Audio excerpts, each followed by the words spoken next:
चकोली शैक्षणिक एवं सामाजिक विकास समिति द्वारा जिला उपभोक्ता विवाद प्रतितोष आयोग में पौधारोपण का आयोजन आयोग के अध्यक्ष अशोक शर्मा की मुख्य अतिथि में किया गया। इस अवसर पर उन्होंने कहा कि सुखद भविष्य के लिए हमें अभी से तैयारी करने की आवश्यकता है। इस अवसर पर उन्होंने बेलपत्र का पौधा लगाया। इस अवसर पर समिति के अध्यक्ष अतुल कुमार भार्गव ने कहा कि भारतीय संस्कृति में पेड़ पौधे में देवता का वास माना जाता है। इस अवसर पर समिति के वरिष्ठ उपाध्यक्ष सुरेश शर्मा ने सभी अधिकारियों का सम्मान करते हुए कहा कि समिति शैक्षणिक क्षेत्र में जिले की अग्रणी संस्था है। इस अवसर पर समिति के कोषाध्यक्ष गौरव गर्ग ने कार्यक्रम में पधारे सभी का आभार व्यक्त करते हुए कहा कि प्रत्येक मनुष्य को अपने जीवन का काल में कम से कम 5 वर्ष लगाकर पेड़ बनने तक उनके सही प्रकार से देखभाल करने का दायित्व लेना चाहिए। कार्यक्रम में समिति के सचिव जितेंद्र सिंह राजौरिया, जिला उपभोक्ता प्रतितोष आयोग के सदस्य यदुनाथ शर्मा, रीडर लक्ष्मीचंद गुप्ता, बलवीर सिंह, देशराज जोशी, सतीश कुमार शर्मा, मनीष कुमार गोयल, देशराज सिंह व कमलेश मीणा मुख्य रूप से उपस्थित थे। बहुत बढ़िया हो गया। आज चकोली संस्था की तरफ से जिला उपभोक्ता मंच में पौधारोपण का कार्यक्रम रखा गया है। अभी मौसम बहुत अच्छा हो गया, जैसा कि आप देख सकते हैं बारिश आ रही है, तो पौधारोपण करने का भी एक अपना आनंद है, जो आनंद और बढ़ गया है। अभी हमने यहाँ पर करंज, गुलमोहर और बरगद इत्यादि के करीब 6 पौधे लगाए हैं और 1 पौधा लगाया है तो पौधे उम्मीद करते हैं पौधे आगे बढ़ेंगे। जिस गति से पहले पौधे लगाए गए थे और आज भी वो पौधे जिंदा हैं, आज 10 साल बाद भी हम देख रहे हैं कि पौधे भी जिंदा हैं। तो उम्मीद करते हैं ये जो पौधे लगाए गए हैं ये इसी तरह से आगे बढ़ेंगे और आगे जब भी आएंगे हरियाली होगी, लोगों को छाया मिलेगी और लोग इसका आनंद प्राप्त करेंगे। आगरा पुलिस के एनकाउंटर पर मुकेश ठाकुर के परिजनों ने सवाल खड़े किए हैं। एनकाउंटर को फर्जी बताते हुए परिजनों ने सीबीआई जांच की मांग की है। मुकेश ठाकुर की पत्नी काजल का कहना है कि वे अपराध की दुनिया छोड़ना चाहते हैं। 2 महीने से सरेंडर का मन बना लिया था। पत्नी ने आरोप लगाया कि यूपी पुलिस पहले से ही उन्हें मारने का मन बना चुकी थी। मुकेश ठाकुर ने फोन पर खुद इस बात का जिक्र किया था। मुकेश की मौत के बाद उसका शव भी 2 दिन बाद दिया गया। दिन भर थाने में बैठाकर रखा और रात को वापस सुबह आने को कहा। 2 दिन बाद भी शव मिला तो सिर पर गहरी चोट का निशान था। शरीर पर सिर्फ 1 गोली लगी थी। शव को लेकर आई यूपी पुलिस ने रात को ही अंतिम संस्कार करा दिया था। मुकेश ठाकुर के परिवार में बुजुर्ग पिता, 8 माह की बेटी, पत्नी और एक छोटा भाई है। मुकेश ठाकुर को 3 राज्यों की पुलिस ढूंढ रही थी। 38 आपराधिक मामलों में वह फरार चल रहा था। फोन पर कहा जान को है खतरा। मुकेश ठाकुर 29 अगस्त की रात को उत्तर प्रदेश एसटीएफ और स्पेशल ब्रांच की टीम के साथ मुठभेड़ में मारा गया था। यूपी पुलिस के एनकाउंटर को फर्जी बताते हुए मुकेश ठाकुर की पत्नी काजल सहित जारगा गांव के लोगों ने सीबीआई जांच कराने की मांग की है। शुक्रवार को काजल ने बताया कि मुकेश अपराध की दुनिया को छोड़ना चाहता था। इसे लेकर वह यूपी पुलिस के सामने सरेंडर करने की योजना बना रहा था। पुलिस मुकेश ठाकुर को पहले से ही मारने का मन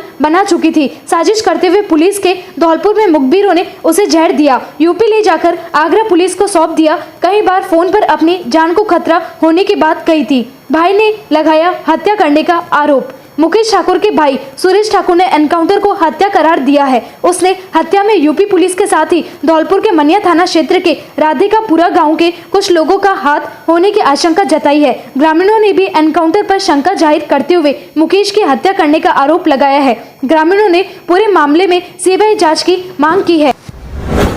बाड़ी उपखंड के अंतर्गत नेशनल हाईवे संख्या 11B पर तालाबशाही के पास आज दोपहर को 2 बाइकों में आमने सामने भिड़ंत हो गई, जिसमें दोनों बाइक सवार घायल हो गए, जिन्हें हाईवे एम्बुलेंस 1033 की मदद से staff Bhudev Sharma, nursing staff Satyendra Meena, Janak Singh ने तुरंत बाड़ी सामुदायिक स्वास्थ्य केंद्र पर भर्ती करवाया। यहाँ उनका इलाज जारी है। घायलों में योगेश पुत्र रामलखन निवासी मतसूरा एवं हेजान पुत्र योगो खान निवासी बाड़ी है। साथ ही पूर्व में भी एम्बुलेंस कर्मियों के द्वारा सैकड़ों घायलों को समय पर अस्पताल पहुंचाया जा चुका है, जिससे उन्हें समय पर इलाज मिलने से जान बचाई जा चुकी है।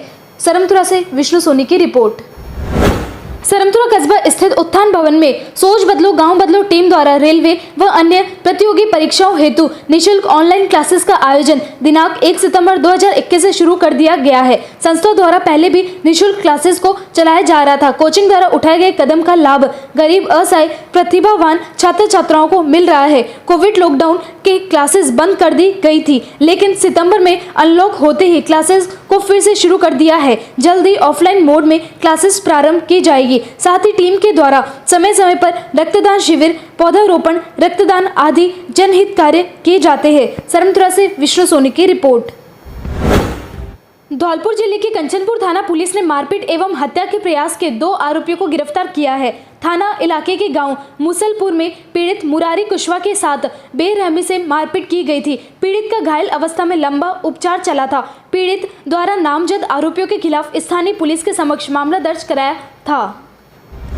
सरमथुरा उपखंड में पंचायत प्रशासन की लापरवाही से वर्षों पूर्व लाखों रुपए की लागत से बनाए गए सुलभ शौचालय बंद रहने से नागरिकों को भारी दिक्कतें आती है, जिससे स्थानीय नागरिकों सहित यात्रियों को परेशान होना पड़ता है। गौरतलब है कि वर्षों पहले ग्राम पंचायत प्रशासन के द्वारा आमजन एवं यात्रियों की सुविधा को देखते हुए कस्बे में बाड़ी bus stand, Karauli bus stand सहित महाकालेश्वर रोड पर सुलभ शौचालय का निर्माण तो करवा दिया, मगर आज तक चालू नहीं किए गए हैं, जिससे बस स्टैंड यात्रियों सहित आसपास के दुकानदार को खुले में ही पेशाब और शौच करने जाना पड़ता है, जिससे बहुत दिक्कतों का सामना करना पड़ता है। सबसे ज्यादा परेशानी का सामना तो महिला यात्रियों को करना पड़ता है, जिससे उन्हें बहुत शर्मिंदगी महसूस करनी पड़ती है। साथ ही कस्बे वासियों के द्वारा सुलभ शौचालय को चालू करने की बात कही गई, जिससे कस्बे सहित आसपास के ग्रामीणों में रोष व्याप्त है। सरमथुरा से विष्णु सोनी की रिपोर्ट।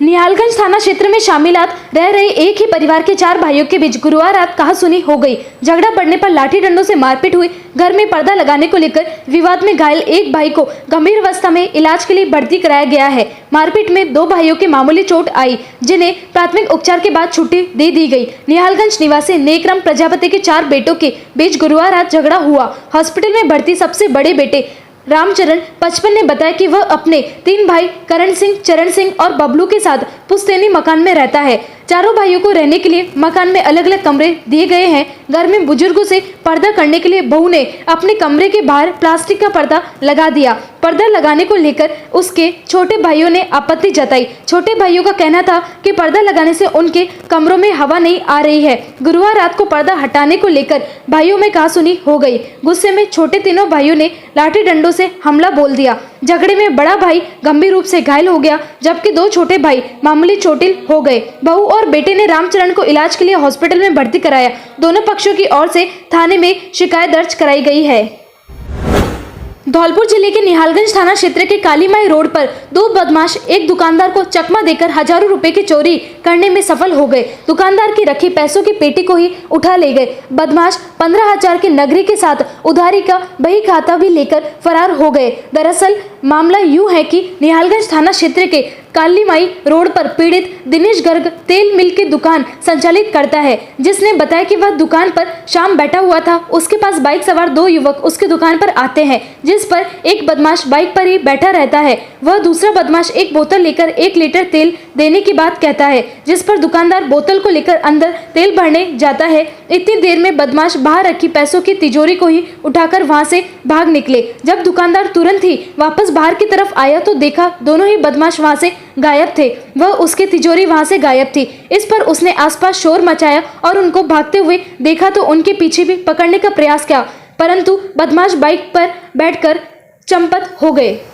ग्राम मांगरोल में आज दौड़ प्रतियोगिता का आयोजन समस्त ग्राम पंचायत के द्वारा किया गया, जिसमें कई जगह के लगभग 80-90 धावकों ने भाग लिया, जिसमें प्रथम स्थान पर गौरी ठाकुर पुत्र राम गोपाल व दूसरे स्थान पर सचिन पुत्र लक्ष्मी नारायण तथा तीसरे नंबर पर बंटी पुत्र राम नरेश गुर्जर रहे। प्रथम स्थान पर आने वाले धावक को 2100 रुपए नरेश राजपूत राजस्थान पुलिस के द्वारा पुरस्कृत किया गया व दूसरे स्थान पर आने वाले धावक को 1100 रुपए अशोक कुमार पूर्व सरपंच मांगरोल के द्वारा पुरस्कृत किया गया तथा तीसरे नंबर पर आने वाले धावक को 500 रुपए सरनाम सिंह अध्यापक के द्वारा पुरस्कृत किया गया। सहयोग समस्त ग्राम पंचायत मांगरोल का रहा। रवि शर्मा, अजय राजपूत, राजकुमार, कालू, वीरू, शेरू, राजकुमार, पीएनबी आदि मौजूद रहे।